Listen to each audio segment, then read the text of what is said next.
Hi friends, welcome back to begin secrets. இன்றைக்கி நாம் பார்க்க போகிற வீடியோ என்னென்னு பார்த்தீங்கன்னா, மദ്രാസ് ஏன் தமிழ்நாடு ஆனது, தமிழ் மொழி மற்றும் கலாச்சாரம் பற்றி உங்களுக்கு இந்த விஷயம் தெரியுமா? வாங்க இன்னைக்கு அதை பற்றி தெரிஞ்சுக்கலாம். தமிழர்கள் என்பதில் நாம் அனைவரும் பெருமிதம் கொள்கிறோம்.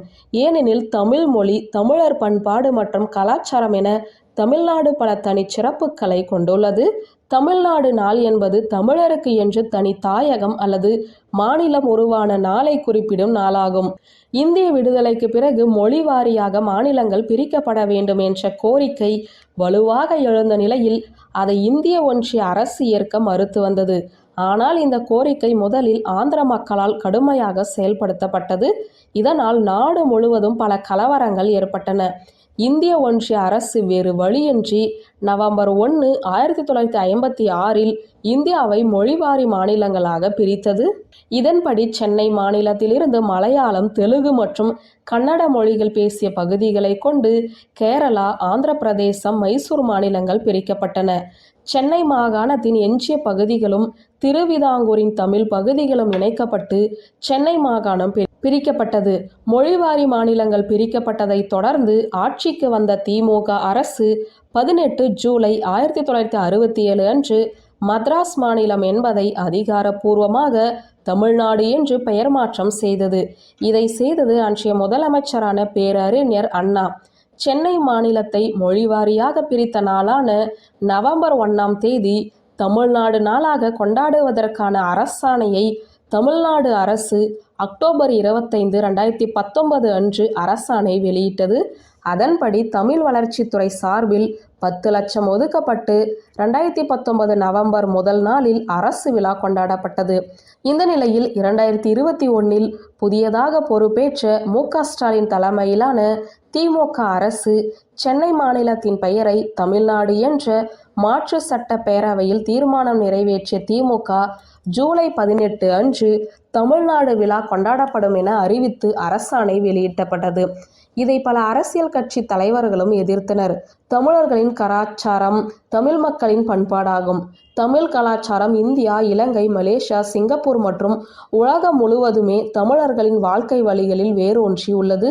தமிழ் கலாச்சாரம் மொழி, இலக்கியம், இசை, நடனம், நாட்டுப்புற கலை, தற்காப்பு கலை, ஓவியம், சிற்பம், கட்டிடக்கலை, விளையாட்டு, ஊடகங்கள், நகைச்சுவை, உணவு, ஆடை, சடங்கு, நிறுவனம், தத்துவம், மதங்கள், மரபுகள், அறிவியலை வெளிப்படுத்துகிறது.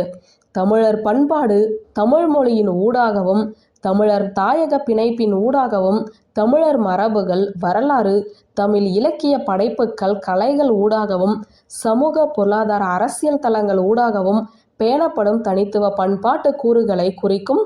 தமிழர் பண்பாடு பல காலமாக பேணப்பட்ட, திருத்தப்பட்ட, மேம்படுத்தப்பட்ட அம்சங்களை கொண்டு இருந்தாலுமே அது தொடர் மாற்றத்திற்கு உட்பட்டு நிற்கும் ஒரு இயங்கியல் பண்பாடாகவே உள்ளது.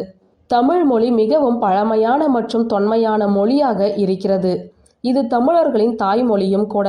தமிழ் மொழி உலகில் உள்ள முதன்மையான மொழிகளில் ஒன்றும் செம்மொழியும் ஆகும். இந்தியா, இலங்கை, மலேசியா, சிங்கப்பூர் ஆகிய நாடுகளில் அதிக அளவிலும், ஐக்கிய அரபு அமீரகம், தென்னாப்பிரிக்கா, மொரிசியஸ், பிசி, இரியூனியன், திருநாடு போன்ற நாடுகளில் சிறிய அளவிலும் தமிழ் பேசப்படுகிறது. 1997ஆம் ஆண்டு புள்ளி விவரப்படி உலகம் முழுவதிலும் 8 கோடி, அதாவது 80 மில்லியன் மக்களால் பேசப்படும் ஒரு மொழியாக தமிழ் மொழி உள்ளது. ஒரு மொழியை தாய்மொழியாக கொண்டும் பேசும் மக்களின் எண்ணிக்கை அடிப்படையில் 18வது இடத்தில் தமிழ் மொழி உள்ளது. பல்வேறு இலக்கியங்களும் நூல்களும் தமிழ் எழுதப்பட்டுள்ளன. அத்தகைய சிறப்பு வாய்ந்த தமிழ் மொழியானது செம்மொழியாக 2004 அக்டோபர் 12 இந்திய அரசு அறிவித்தது. தமிழ்நாட்டின் கலாச்சாரம் பண்டைய மரபுகள், கலை, இசை மற்றும் இலக்கியங்களின் கலவையாகும். தமிழ்நாட்டு மக்கள் தங்கள் திராவிட கலாச்சாரத்தில் பெருமை கொள்கிறார்கள். அதன் தனித்துவமான மொழி, தமிழ் மற்றும் தனித்துவமான கட்டிடக்கலை, நடனம் ஆகியவற்றை கொண்டுள்ளது.